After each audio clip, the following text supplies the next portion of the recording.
Jadi saya akan tutup dengan mengatakan belajar dari shock-shock yang terjadi di dalam perjalanan Indonesia yang long and winding road, kita boleh punya optimisme yang bagus, yang tinggi.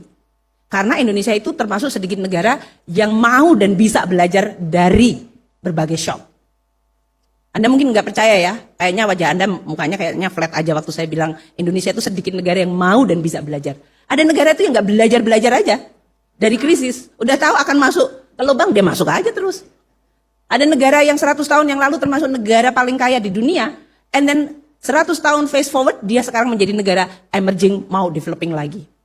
Setback itu bisa terjadi, dan kalau suatu negara masuk di dalam mode atau mode yang dimana kalian nggak mampu belajar, nggak mampu bisa berpikir maju, nggak bisa baca data, nggak menganalisa data, come up dengan suatu pemikiran, maka negara itu bisa setback. Dan setback itu bisa lama. Once kalian masuk ke dalam setback, keluar dari situ so long. Makanya muncul yang disebut middle income trap. It is a trap. Once you are in a trap, perangkap itu, Anda dan rakyatnya makin gelisah, makin marah, makin emosi. Orang yang emosi itu pasti nggak akan nyelesain masalah. Bener kan?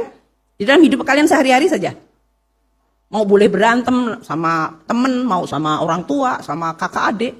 Once you get emotional, meledak aja, and that's it. Biasanya itu rusak aja kalau emosional. Makanya saya mengatakan, kalau forum ini mendikte dengan mengatakan data, this is a good start, a good habit. Negara yang mau baca data, itu biasanya rasionalitasnya menjadi terlatih. Emosinya menjadi lebih bisa dikelola. Orang yang nggak bisa baca data, mudah sekali diprovokasi. Kasih sedikit, dikilik-kilik, emosi. Mengilik emosi itu gampang banget. Entah karena sentimen suku, agama, ras, nasionalisme, ketidakadilan. Itu very easy to provoke. Dan once Anda masuk di dalam perangkap emosi, ya sama seperti kehidupan sehari-hari. Kalau Anda tiap hari emosi terus, orang juga ngelihat kalian udah ogah gitu. Ini manusia kayaknya labil banget sih. Gitu. Nggak reliable, aku nggak bisa diajak ngomong, kayaknya nggak bisa. Kan kayak gitu. Kalau satu orang aja udah bikin sakit perut, apalagi seluruh negara dibikin emosi. Jadi saya akan mengatakan menjelang nih mau pemilu, Anda boleh berbeda pilihan siapa saja yang Anda pilih, that's really your hak sebagai warga negara. Tapi gunakan secara rasional, baca data, baca statement, lihat dan pilih pas mana Indonesia mau ke depan. Karena kita belajar cukup banyak dan sudah cukup panjang perjalanan kita untuk we can make decision what is actually a good way to go and which is the wrong way to go. It is long, winding, tapi kita bisa mengatakan, saya tahu ini akan winding, beloknya ke sana, dan di belokan itu pasti akan terjadi ini. And then you prepare it. Kalau orang Jawa, ada Ronggo Warsito dulu mengatakan, ojo gumunan, ojo kagetan. Itu hanya akan terjadi kalau Anda tahu data. You are not going to be gumun. Siapa yang nggak tahu gumun di sini? Gumun is actually amazed. Tiap kali kaget-kaget. Oh, kenapa ya Indonesia begini ya? Kenapa dunia begini ya? Tiap kali ada kejadian, tiap hari kita cuman mukanya itu kaget-kaget dan gumun-gumun. Nah, Anda semuanya sebagai generasi milenial yang very knowledgeable, tech savvy, connected, based on data, jangan jadi generasi yang mudah sekali untuk kagetan dan terbengong-bengong. Jadi generasi yang you know where to go, you design your own path, dan make sure bahwa Indonesia menuju ke tujuan yang kita semua sudah sepakati. Begitulah kondisinya dan itu hasil maksimalnya. Tapi begitu kita diganti oleh Soeharto sebagai pemimpin yang kita anggap waktu itu bisa membawa Indonesia lebih baik, ternyata kebalikannya. Karena ternyata dia adalah pemimpin palsu. Dia dibiayai oleh Amerika, dia dikoloni oleh Amerika, dia nyusu kepada Amerika, dan dia menjual Indonesia kepada Amerika. Ini yang harus kita tidak boleh mengulangnya lagi. Gitu. Termasuk di dalamnya ya papanya Pak Prabowo, Pak Sumitro Joyo Hadikusumo itu kan sebelumnya di PRRI. Kemudian setelah zaman Soeharto, dia balik lagi mendesain ekonomi Indonesia yang kita anggap sebenarnya dia telah menjual Indonesia itu. Nah, jadi kalau sekarang kita dihadapkan pada situasi di mana Indonesia sudah dibentuk oleh Jokowi setelah diporak-porandakan oleh Orba dan ditambah 10 tahun oleh SBY, Kita tidak menghitung 3 presiden Habibie, Gus Dur, dan Megawati di dalam masa transisi itu karena mereka belum bisa berbuat banyak pada saat itu. Tapi SBY mengcopy paste apa yang ada dari Soeharto. Bahkan dia mungkin lebih indah daripada aslinya kalau saya katakan beberapa waktu yang lalu. Artinya dia lebih korup lagi dari zaman Soeharto sebenarnya. Jadi untung Tuhan masih sayang kepada kita. Kita diberi Jokowi untuk menata Indonesia yang jadinya seperti ini. Masuk ke tahun ke-9, ke-10, kita sudah merasakan bagaimana Indonesia ini menjadi negara yang akan menggapai menjadi negara maju 15 tahun ke depan. Dan ini sudah diakui dunia. Bahkan IMF dan mitra kerja bilateral Pak Jokowi di negara-negara di luar sana. Ini kita nggak boleh salah langkah. Nggak boleh salah langkah. Jadi makanya jangan sampai lagi kita dapat pemimpin palsu itu. Jangan sampai lagi kita dapat artificial leader itu. Jadi dia cuma pura-pura saja. Nah kalau kita lihat sekarang, sampai hari ini sudah ada 3 yang mencapreskan. Yang satu Pak Ganjar dicapreskan oleh PDI, Pak Prabowo mencapreskan diri sendiri, karena dia punya partai sendiri. Yang satu dicapreskan oleh 3 partai yang notabene, track recordnya jelek sekali gitu. Ya. Demokrat itu kumpulan orang koruptor di situ, PKS dulu nolak Pancasila, Nasdem baru saja kena mega korupsi di BTS itu, yang dikorupsi itu BTS lagi. Kita baru saja nanti tanggal 19 mau meluncurkan satelit Satria, itu sebenarnya yang nampung itu harusnya 4.200 BTS itu. Yang jadi 985 itu pun katanya nggak bisa dipakai. Ini kan brutal sekali gitu. Jahat, jorok, brutal, biadab, komplit jadi satu di situ. Jadi tidak usah berpidato meledak-ledak Pak Surya Paloh itu. Buktikan saja bahwa Anda itu telah salah mengelola partai dan membenamkan Indonesia. Alat telekomunikasi diacak-acak seperti itu. Belum lagi Bukaka yang Pak Kala punya, 2,2 triliun. Itu juga tower PLN, itu tower energi, bos. Tower energi Anda main-mainkan seperti itu. Belum lagi yang lain-lain yang kami tidak peduli soal urusan dagangan Anda dengan bank dan sebagainya. Tapi kalian itu luar biasa jahatnya. Jahat banget.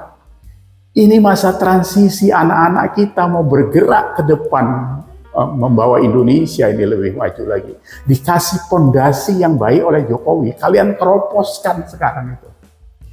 Itu luar biasa jahatnya. Ya. Jadi kami ini jangan dianggap tolol, jangan kalian pikir kalian aja yang pintar. Kami ini cuma karena tidak masuk ke dalam lingkaran setan itu, makanya kami ya berteriaknya dari luar seperti ini. Tapi kalian nanti diazab oleh Tuhan, percaya. Apa seperti kata Ahok dulu. Kalau kalian menzolimi saya, Tuhan yang akan membalasnya. Kalau kalian menzolimi rakyat Indonesia, kalian akan dibalas oleh Tuhan. Dengar itu. Dan itu pasti datang kepada kalian.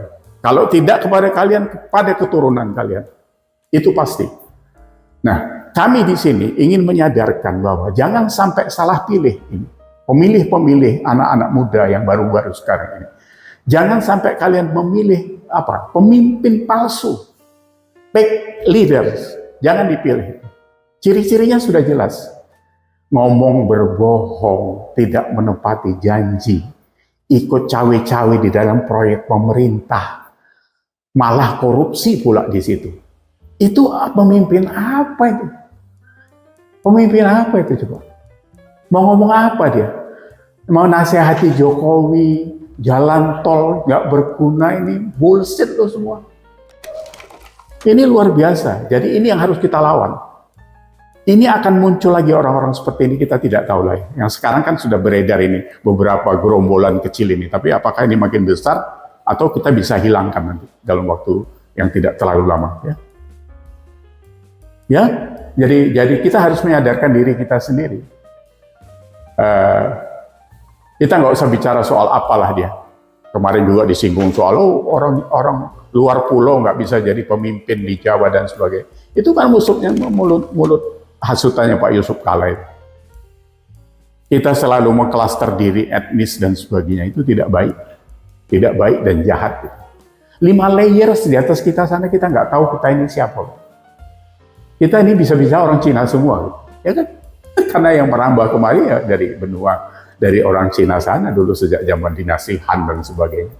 Jadi nggak usah dibawa-bawa ke sana.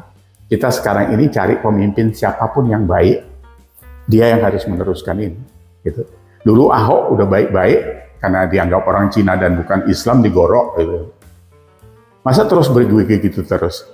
Yang dicari katanya orang-orang yang seiman tapi gorok Jakarta gitu. Ini masa kita tidak pinter-pinter lah ya. Jadi pengalaman di bagaimana Soeharto mengambil alih, mengkhianati Soekarno padahal dia anak emasnya Soekarno, bagaimana dia menyiksa Soekarno sampai di akhir hidupnya seperti itu. Itu pelajaran mahal buat kita semua ya. Jadi boleh dilihat juga 4 pemimpin ASEAN waktu itu, Lee Kuan Yew, Mahathir, Soeharto, dan Marcos. 2 karena dapat pick leader, Indonesia dan Filipina ini hancur. Yang 2 ini sekarang di atas kita. Singapura, PDB per kapitanya sudah $84.500 per tahun. Kita baru 4.300. Filipina 3.600. Malaysia sudah 11.700. Ini karena pemimpin. Nah kalau sekarang sudah dipegang Pak Jokowi, yang notabene kekayaan kita ditinggal Pak SBY kemarin cuma 3.700, sekarang sudah 11.700, 3.600 miliar dolar, sekarang menjadi 11.700 miliar dolar. Ya itu kerja nyata. Itu kerja nyata, Bos. Itu bukan kata-kata, itu kerja. Nah, ini yang harus diteruskan oleh penerusnya yang tidak boleh salah kita memilihnya. Nah, sekarang sudah kelihatan kemana yang di-endorse. Ganjar Pranowo yang sudah dielus-elus Pak Jokowi karena dianggap dia yang bisa meneruskan kerja, yang dia bisa meneruskan estafet ini untuk Indonesia. Jadi jangan salah pilih, ya, jangan sekali-sekali memilih pemimpin palsu. Jadi pick leaders is go to hell with you. Jadi harus ke neraka dia, nggak boleh ikut kita. Ya, begitu saja obrolan kita hari ini. Terima kasih sudah menyimak. Semoga kita bisa terus mendapat informasi yang bisa mencerahkan kita, membersihkan hati kita untuk Indonesia. Semangat Indonesia, berjaya bersama Indonesia. Terima kasih. See you.